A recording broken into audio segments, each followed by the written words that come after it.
So in today's class above mathematics, let us see. Oh, I'm going to do what is Euclidean form and reduced row Euclidean form. Okay, so let us see what is a Euclidean form and reduced Euclidean form. Okay, so let me start with it. So Euclidean form of matrix. Okay, a matrix is said to be an row Euclidean form if it has the following properties. So when you can say a matrix is said to have a row Euclidean form if it has the following properties. So basically it should satisfy some conditions, right? So these are the few conditions it should satisfy. Then you can say the given matrix is in a row Euclidean form. Okay. So if first property is if there are any row that consists entirely of zeros, then they are placed together as the bottom of matrix. This is the first property. Second property tells us about if a row does not consist entirely of zeros, then the first non-zero number in the row is 1, called as leading 1. Okay, so that will be the leading element 1. Okay, so now let us see the third property. If any two successive rows that do not consist entirely of zeros, the non-zero element, okay, that is leading 1 in the lower row occurs further to the right than the non-zero element that is leading 1 in the higher row. Okay, so let us see what is exactly with the help of example. Okay, so Euclidean form of matrix, this is the example one. Let us see if it is in the Euclidean form. Okay, so let us see if it is row Euclidean form. Okay, so now what was the first condition? If there are any rows that consist entirely of zeros, then they are placed together as the bottom of the matrix. Okay, so basically there is a row which contains all zero, right? So it is satisfying the first property. Okay, first property it is satisfying. Now let us see about the second property.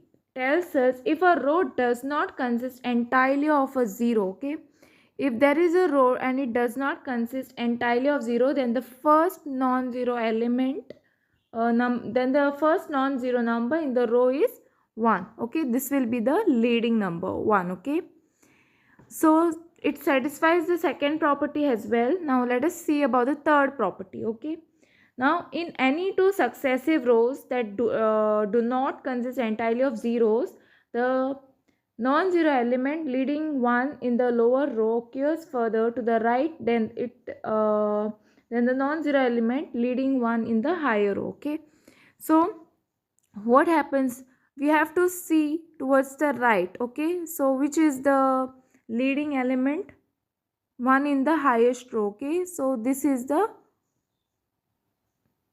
successive row. Okay, towards the leading 1 in the higher. Okay, this one. So you have to see exactly where towards the right. Okay, so it is satisfying the third property as well. So basically I can say that it is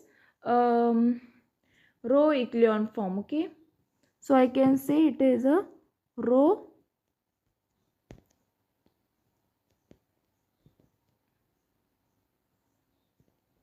Euclidean form. Okay, so I can say S, it is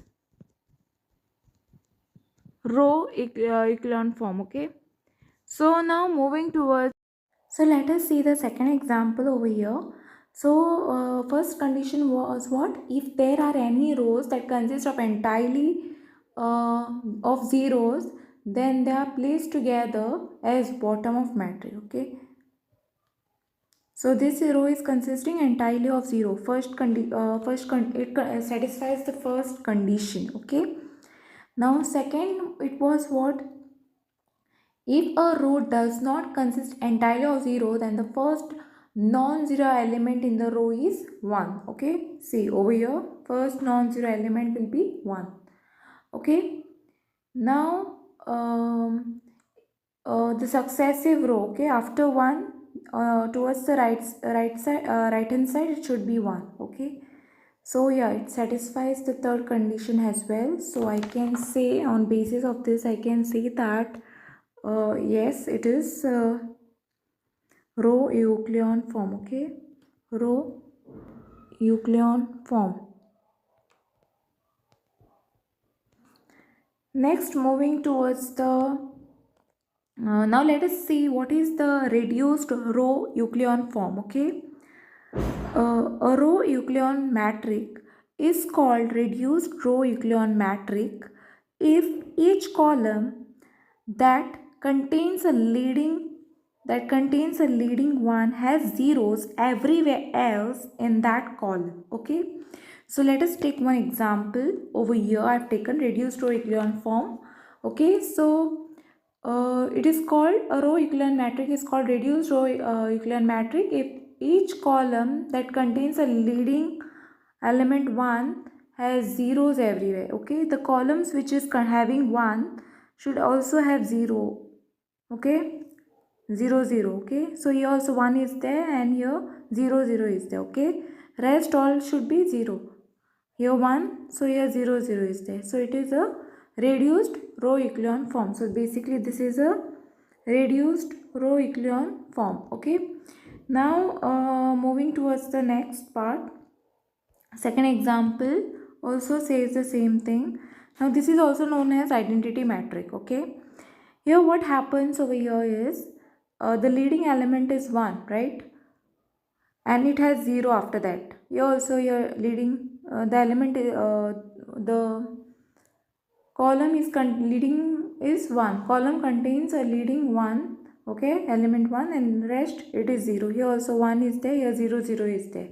So this is what, this is a reduced row Euclidean form. Okay, now moving towards the next part.